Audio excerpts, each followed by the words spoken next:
Môj Bože.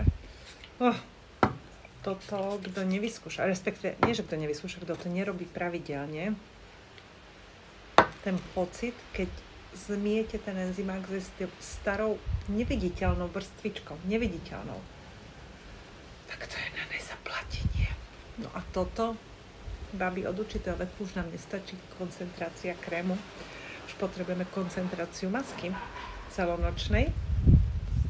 A tá naša ružová s kyslíkom je vhodná aj na problémovú a zápalovú pleť, to je vďaka tomu kyslíku, ale teda 12-násobku kyslíka, ale všetky tieto zložky, ktoré sú v ružovej maske,